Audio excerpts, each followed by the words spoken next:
मोदी जी प्रधानमंत्री बने तो कैसा महसूस हो रहा है, क्या लग रहा है तीसरी बार बने? देखिए, तीसरी बार प्रधानमंत्री के बाद बनने के बाद भारत में जितने भी लोग हैं, जो भी समर्थक हैं, जो भी देश के हित के बारे में सोचते हैं, वो सभी खुश हैं। उनको पता है कि देश में मजबूती आई है और जब देश के अंदर राजनीतिक स्थिरता बनी रहती है ना, तभी जो देश आगे ही बढ़ पाता है। ठीक है, भारत के अंदर भी जो है पहले समस्या हुआ करती थी। आप देखिए 1989 से लेकर 2014 तक भारत में कोई भी पूर्ण बहुमत से सरकार कोई पार्टी नहीं बना पाई थी, नरेंद्र मोदी ही थे। और आप देखिए जब 1989 से लेकर 2014 तक भारत के अंदर कोई पूर्ण बहुमत से सरकार नहीं बना पा रहा था, उस वक्त उसी कार्यकाल में मोदी जी गुजरात के 3 बार मुख्यमंत्री रहे। तो मोदी जी वो व्यक्ति हैं जो जानते हैं कि जो मेरा थोड़ा सा विरोधी है उसको कैसे लेके चलते हैं। आप देखिए भगवान शंकर उसके प्रतीक है किस प्रकार से विरोधियों को साथ लेके चलते हैं। भगवान शंकर के आसपास एक सर्प भी रहता है, मोर भी रहता है, दोनों कट्टर विरोधी हैं, परंतु नेता वही जो लेके चलता है साथ में। ठीक है, तो मोदी उस प्रकार के व्यक्ति हैं। आप देखिए किस प्रकार से मजबूती से सरकार आगे लेके भी चलेंगे। और मुझे बहुत हद तक लग रहा है कि जो बड़े बड़े फैसलों की उन्होंने बात कही थी, जो मैंने 125 दिन का जो कार्यकाल का बना रखा है, वो सब इसमें पूर्ण होंगे। आप देखिए मोदी और पूरी भाजपा वो पार्टी है जिसके सामने एक विरोधी पार्टी हमेशा से मौजूद रही है। कांग्रेस सामने शुरुआत में भारतीय राजनीति में कौन था? नेहरू चाचा। कोई विरोधी नहीं है यार, जब रेस में जब आपके साथ कोई विरोधी नहीं है तो आप जीत जाओगे। तो किसको आप समझ रहे हो? तो विजेता वही जिसके सामने विरोधी और तब जीत के दिखाए। तो मोदी जी वो व्यक्ति हैं। ठीक है, और बाकी विपक्ष है वो उनका बोलना काम है तो बोलते रहते हैं, बोलने का काम बोलता रहे। मतलब आपको भरोसा है जो विकसित भारत की बात कर रहे हैं मोदी जी, उसको लेकर आगे जाएंगे? देखिए बिल्कुल लेके जाएंगे। देखिए मोदी जी वो व्यक्ति हैं जो केवल क्या कहते हैं भारत के बारे में ही सोचते हैं, अपने बारे में नहीं सोचते हैं। तो आप ये समझिए कि मोदी जी एक बिल्कुल बहुत ही उत्तम नेता है और भारत को तरक्की के राह पे 2047 की जो विजन लेके चल रहे हैं वो बिल्कुल सही लेके चल रहे हैं और वैसा होगा भी। आप देखिए बेरोजगारी और महंगाई, ये 2 ऐसे मुद्दे होते हैं भाई साहब, किसी भी देश में जाइए आप। ठीक है, मेन मुद्दे यही होते हैं और ये कभी भी पूर्णतः ठीक नहीं होते हैं, सुधार ही होता है। राजनीति में कभी भी कोई राजनीतिक सजग वाला व्यक्ति है, उसको बात समझ में आती है किस प्रकार से हम राजनीति में ना दलों का चुनाव करते हैं, सरकारों का कंपैरिजन करते हैं। आप देख लीजिए महंगाई की दर कांग्रेस के राज में क्या हुआ करती थी और आज के टाइम में क्या है। बेरोजगारी दर कांग्रेस के टाइम में क्या हुआ करती थी और आज क्या है। इस मनमोहन सिंह की लोग बात करते हैं भारत की अर्थव्यवस्था से ना, मनमोहन सिंह 1970-80 के दशक जुड़े हुए हैं। मनमोहन सिंह जी 1970-80 के दशक से लेकर 2014 तक भारत के प्रधानमंत्री भी रहे। तब भारत की इकोनॉमी का क्या हुआ? आप देखिए कर्ज से करी हुई कोई विकास उसे विकास नहीं कहते हैं भाई। कर्ज से मेरे पिताजी फ्रिज ले आए, एसी ले आए, बाद में चुकाना ही है, पैसे देना, उसका क्या फायदा? उसे विकास नहीं कहते हैं। ठीक है, विकास उसे कहते हैं जो अपने पैसा पे हो रहा हो, जो अपनी आत्मनिर्भरता इसकी बात करते हैं मोदी जी, वो असल विकास होता है। ठीक है, आज जो लोग कह रहे हैं भाई कर्ज बढ़ गया, ये कुछ कर्ज नहीं बढ़ा। ये जिस प्रकार से कांग्रेस ने जो बैकलेग छोड़ा एक तो वो है, परंतु जो जिस कर्ज की बात हो रही है, पहले कर्ज हमारा होता था डॉलर में, यानी हमारे पास फॉरेन मुद्रा आई नहीं कि चला जाता था। ठीक है, पहले हमारे पास कर्ज होता था विदेशी लोगों का। ठीक है, आज जो जितना भी जो थोड़ा बहुत भी जो कर्ज है, कुछ भी है, ठीक है, वो सब भारत के रुपयों में है और जो भी कर्ज है वो भारत के अंदरूनी लोगों से लिया गया है। अब भारत जो है किसी का गुलाम नहीं है, भारत किसी के टुकड़ों में पल नहीं रहा है। किस प्रकार से आप देखिए वर्ल्ड बैंक और IMF, पता है ये बैठक करा करते थे नेहरू जी के समय में कि यार भारत को संभालना, भारत को हम पैसा देंगे। फिर कहते तरक्की करी हमने। अरे भाई क्या करा तुमने? क्या नाम हुआ सर? राहुल सर। राहुल जी, क्या लग रहा है कि ये जो सरकार है, मोदी जी ने तीसरी बार प्रधानमंत्री पद की शपथ ली है, तो क्या लग रहा है कि ये 5 साल सरकार चलेगी, गठबंधन की सरकार?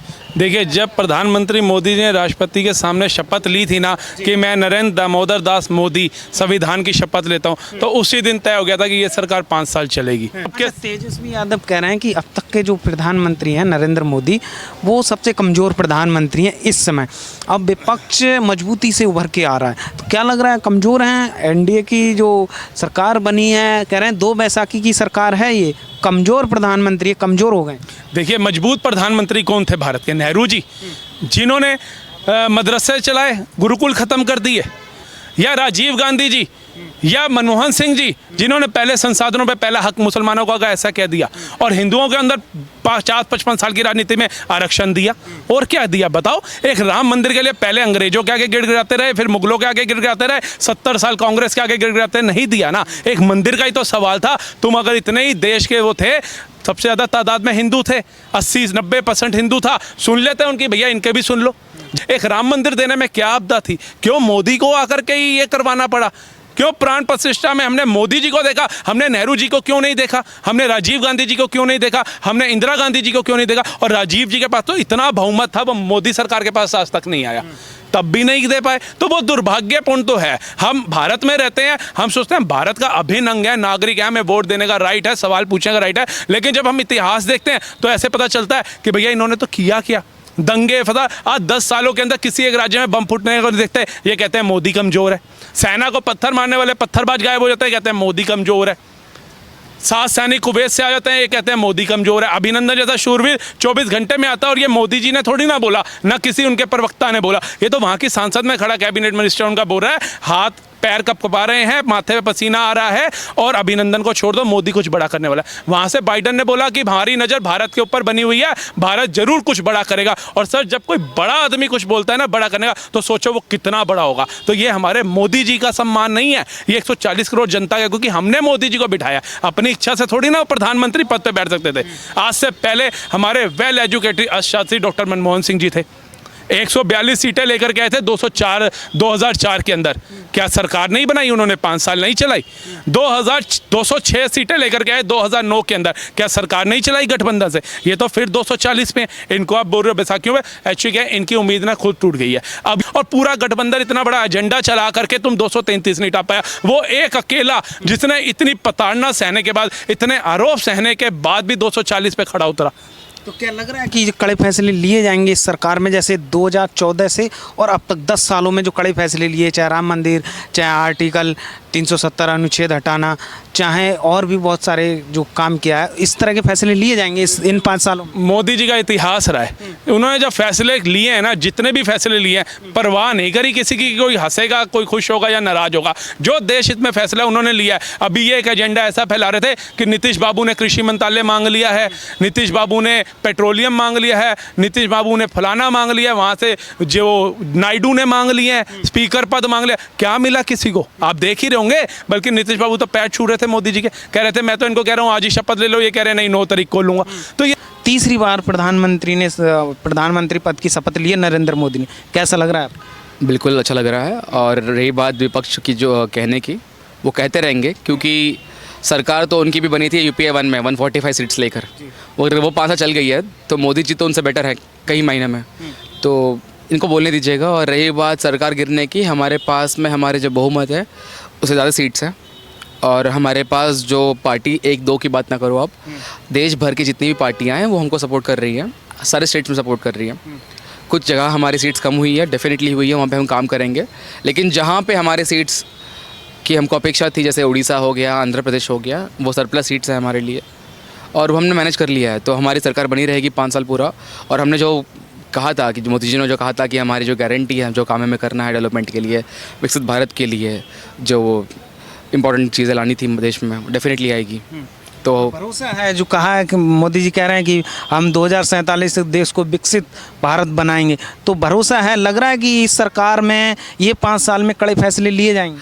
अगर आपको मोदी जी की बातों पे भरोसा नहीं है तो किसके बातों पे है? राहुल गांधी के।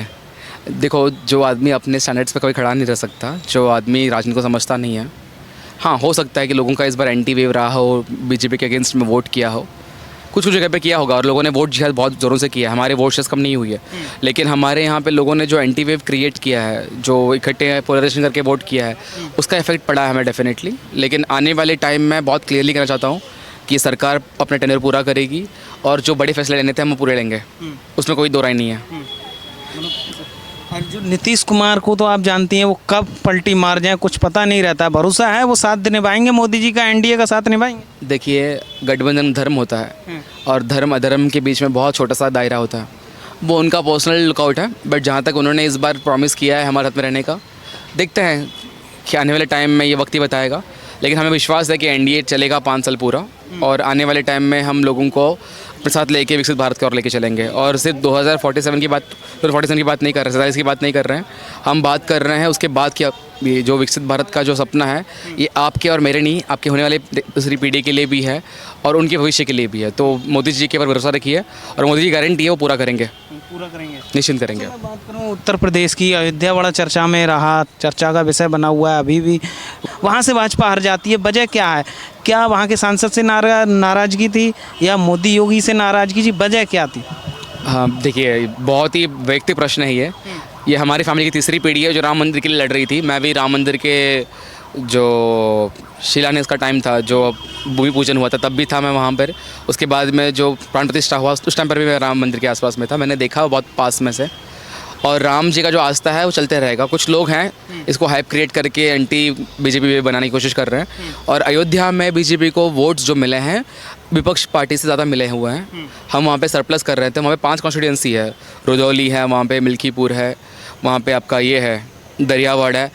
तो ये कुछ जगह है जहाँ पे हमें थोड़ा सा कम वोट शेयर्स मिले हैं, लेकिन हमारे वोट्स में कमी नहीं है ये, बट जो विपक्ष थे वो इकट्ठे आ गए, तो थोड़ा सा प्रॉब्लम क्रिएट हो गया। और आने वाले टाइम में हम देखेंगे उनको भी क्या करना है, क्योंकि ये लोग हैं जो सभी समझेंगे नहीं। इनको आप कुछ भी करके दे दो, ये वही रहेंगे। मैं किसी के अगेंस्ट नहीं बोल रहा, बट कुछ लोगों की मेंटालिटी बहुत चीप है। जैसे कि आपको एक रामपुर का एग्जांपल देता हूँ मैं। एक गांव है जहाँ पे कुछ 2300 वोट्स हैं, और उस गांव के लिए देश में जो प्रधानमंत्री आवास योजना है उसके द्वारा 532 घर बना के दी गई, लेकिन वहाँ से एक वोट भी नहीं गिरा बीजेपी को, क्योंकि वहाँ पे जो 100% वोट्स है वो मुस्लिम वोट्स हैं। तो ये दुर्भाग्यपूर्ण है, और ये एक लोगों का मेंटालिटी बना गया है। लोगों ने, विपक्ष ने उसके लिए बहुत काम किया है। लोगों को लालच दी गई है, गारंटी कार्ड बना के दे दिया उन्होंने 1 लाख रुपए का कि आप जीतेंगे तब वो दे देंगे करके। ये सब फेक था, और आज भी लोगों को पता है कि क्या हो रहा है। तो आप आने वाले टाइम में निश्चिंत रहिएगा, और मुझे पता है कि देश में जो लोग समझदार हैं वो समझेंगे, और आने वाले टाइम में कांग्रेस का जो ये जुमला एक्चुअली उन्होंने खेला इस बार, वो नहीं चलेगा अगली बार। और मैं रिक्वेस्ट करूँगा लोगों के साथ में कि प्लीज़ समझिए, कांग्रेस के पास बहुत टाइम से सत्ता था, देश में उन्होंने कुछ बड़े चेंजेस नहीं किए, और जो चेंजेस हुए हैं उसके लिए मैं अप्रिशिएट करता हूँ। मैं नहीं कहता कि उन्होंने बिल्कुल काम नहीं किया, लेकिन जो काम उनको उस स्पेस में करना चाहिए था उन्होंने नहीं किया उस फेजेस में। और आज जब NDA 1 और NDA 2 जो भी काम कर रही है, और ये NDA 3 भी जो आने वाले टाइम में जो कर रही है, इससे बेटर ही करेगी। हमें विश्वास है इस नेतृत्व पे, और आने वाले टाइम में नरेंद्र मोदी जी आपको निराश नहीं करेंगे, इसकी जिम्मेदारी हम लेते हैं। जैसे 2014 की हम बात करें, भाजपा बहुमत में थी, 2019 में भी बहुमत, इस बार 240 सीटें भाजपा लेके आई। जो विपक्षी नेता कह रहे हैं कि मोदी जी का मैजिक ख़त्म हो रहा है, भाजपा को जनता नकार रही है। क्या लग रहा है कि मोदी जी का मैजिक ख़त्म हो रहा है? देखिए, मोदी जी कोई जादूगर नहीं जो मैजिक करेंगे और चलेगा। मोदी जी एक कार्यकर्ता है, और मैं तो उनको प्रणाम करता हूँ। वो देश के देवता तुल्य कार्यकर्ताओं में से एक है, जो आज भी प्रधानमंत्री बनने के बाद भी भाजपा कार्यकर्ता बन के काम करते हैं। तो NDA में ऐसे लोगों के साथ में रहना, उनके साथ में काम करना, ये बहुत ही भाग्य का काम है, और मैं खुद अपने आप खुशनसीब समझता हूँ कि साथ में काम करने का मौका मिला मुझे। और आने वाले टाइम में आप जो भी कह रहे हो कि मैजिक ख़त्म हो गया, ये बिल्कुल गलत है, क्योंकि NDA 1 में भी हमने NDA समझ के ही अपना सरकार बनाया था। हमारे अपने जो घटक दल हैं उनको सबको अपना अपना पोर्टफोलियोज दिए थे। NDA 2 में भी सेम हुआ था, आज मोदी 3.0 में भी सेम हो रहा है। तो हमें हमेशा पता है धर्म निभाना, कि हमको पता है धर्म अधर्म के बीच में फ़र्क क्या होता है। हम नहीं चाहेंगे कि लाल चौक में फिर से कोई हरा कपड़ा फड़के। वहाँ पे अगर कभी लाइफ में कुछ हो तो तिरंगा ही होना चाहिए, और हमेशा तिरंगा ही वहाँ पे फहराया जाएगा। तो हमारा वोट देश के लिए, हमारा वोट डेवलपमेंट के लिए है।